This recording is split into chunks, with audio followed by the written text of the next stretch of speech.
This channel does not promote any violent, harmful, or illegal activities. All content provided by this channel is meant for an educational purpose only. রাজ্যে নারী নিরাপত্তা নিয়ে ফের তৃণমূলকে তোপ নরেন্দ্র মোদীর। পাল্টা বিজেপি শাসিত বিভিন্ন রাজ্যে নারী নির্যাতনের বিভিন্ন অভিযোগের কথা মনে করাচ্ছে তৃণমূল কংগ্রেস।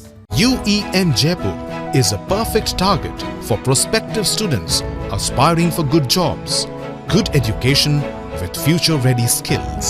রাষ্ট্রপতির প্রোটোকল বিতর্ক নিয়েও তৃণমূল সরকারকে আক্রমণ করেছেন প্রধানমন্ত্রী।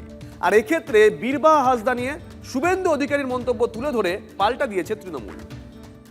जो बंगाल एक समय देश का सबसे प्रगतिशील राज्य होता था, आज वहां शाम होते ही माएं बेटियों को फोन करके कहती है अड़ी फिरे एसो সন্ধে নামার আগে।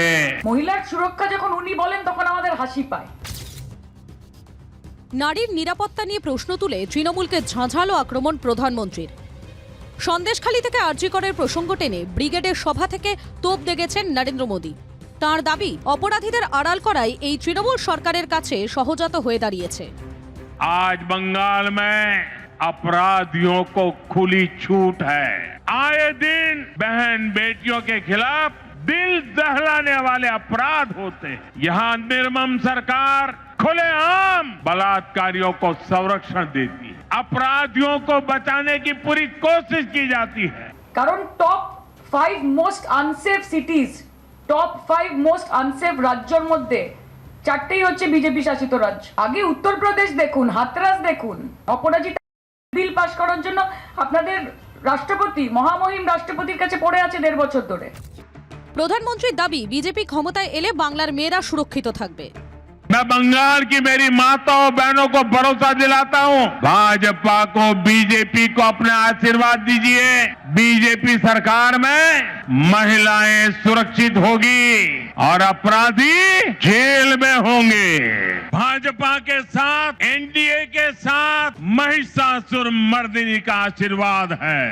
পাছে অপরাজিতা বিল পাস হয়ে গেলে মমতা বন্দ্যোপাধ্যায়ের একটু নাম হয়ে যায়, সেই ভয় একটা বিল যেটা অত্যন্ত জরুরি নারী নিরাপত্তার জন্য সেটাকে আটকে রেখে দিয়েছে। শুধু মহিলা সুরক্ষা নয়, আদিবাসীদের অপমানের অভিযোগেও তৃণমূলকে বিঁধেছেন প্রধানমন্ত্রী। রাষ্ট্রপতির প্রোটোকল বিতর্কের প্রশ্ন তুলে ব্রিগেডের সভা থেকে তৃণমূল সরকারকে তীব্র আক্রমণ করে উৎখাতের ডাক দিয়েছেন নরেন্দ্র মোদী। एक आदिवासी बेटी इतने बड़े पद पर है, टीएमसी वालों को उनका सम्मान मंजूर नहीं हुआ। भारत के राष्ट्रपति को अपनी तकलीफ बतानी पड़ी। टीएमसी वालों को ये याद रखना पड़ेगा, उन्होंने केवल द्रौपदी मुर्मू जी का अपमान नहीं किया है, उन्होंने करोड़ों आदिवासियों का अपमान किया है। প্রধানমন্ত্রী আপনি কোথায় ছিলেন যখন শুভেন্দু অধিকারী আদিবাসী মন্ত্রী বীরবাহা হাসদাকে বলেছিল শুভেন্দু অধিকারী আমার জুতার নিচে থাকে? কোথায় ছিল আপনাদের এইসব ন্যায় নীতির জ্ঞান? রাষ্ট্রপতিকে কোনো অপমান বাংলা থেকে করা হয়নি, মুখ্যমন্ত্রী কোনো অপমান করেনি। সব মিলিয়ে ভোটের মুখে বাংলায় এসে একের পর এক ইস্যুতে তৃণমূলকে আক্রমণ শানিয়ে বঙ্গ বিজেপিকে প্রচারের অভিমুখ ঠিক করে দিলেন Narendra Modi. Bureau report, TV9 Bangla.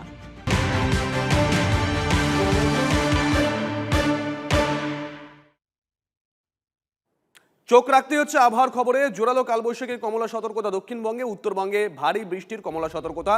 দুই বঙ্গে কেমন কি থাকবে জানবো কমলেশের কাছ থেকে। কমলেশ, দক্ষিণবঙ্গে যে বৃষ্টি বাদলা হলো তারপরে একটুখানি দুদিন বিরতি হয়েছে এবং আজ থেকে আবার দক্ষিণবঙ্গে বৃষ্টি বাদলার অনুকূল পরিস্থিতি তৈরি হচ্ছে। আজ এবং আগামীকাল কলকাতা সহ দক্ষিণবঙ্গের সব জেলাতেই হালকা থেকে মাঝারি বৃষ্টি হতে পারে। বিশেষ করে কাল দক্ষিণবঙ্গের বেশ কয়েকটি জেলা, হুগলি, বাঁকুড়া, এই জেলাগুলোতে কালবৈশাখী ঘন্টায় 60 থেকে 70 কিলোমিটার বেগে ঝড় বইতে পারে। কলকাতা সহ বাকি জেলায় ঘন্টায় কোথাও 30 থেকে 40, কোথাও 40 থেকে 50 কিলোমিটার বেগে কালবৈশাখী হতে পারে। এবং উত্তরবঙ্গে ভারী বৃষ্টি, দার্জিলিং, কালিম্পং, জলপাইগুড়ি, কোচবিহার, আলিপুরদুয়ারে আজ ভারী বৃষ্টির সতর্কতা রয়েছে। সপ্তাহভর বৃষ্টির পরিস্থিতি অনুকূল থাকবে। শুভজিৎ, ধন্যবাদ কমলেশ।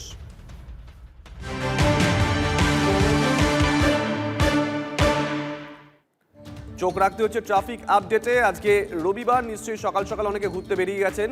চট করে জানিয়ে রাখি, সংস্কারের জন্য আজ 11 ঘন্টা বন্ধ বিদ্যাসাগর সেতু। মাথায় রাখবেন, সকাল 6টা থেকে বিকেল 5টা পর্যন্ত মোট 11 ঘন্টা বন্ধ থাকবে সেতু।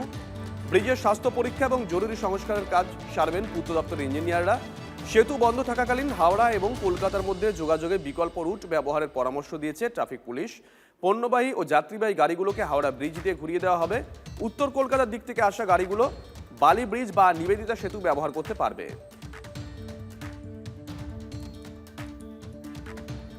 সুব্রত আমাদের সঙ্গে রয়েছেন। সুব্রত, ট্রাফিক আপডেট সকালবেলা। দেখো, মেইনটেনেন্সের কাজের জন্য সেকেন্ড ব্রিজের প্রত্যেক সপ্তাহের মতো প্রায় সপ্তাহের মতো আজকেও রবিবারের দিন বন্ধ করা হয়েছে এবং গাড়িগুলিকে ডাইভার্সনের মতো বালি ব্রিজ নিবেদিতা সেতু দিয়ে ডাইভার্সন করা হচ্ছে এবং কোনা এক্সপ্রেসওয়েকেও ব্যবহার করা হচ্ছে। পাশাপাশি তোমাকে জানিয়ে রাখবো যে বালি ব্রিজকেও ব্যবহার করা হচ্ছে।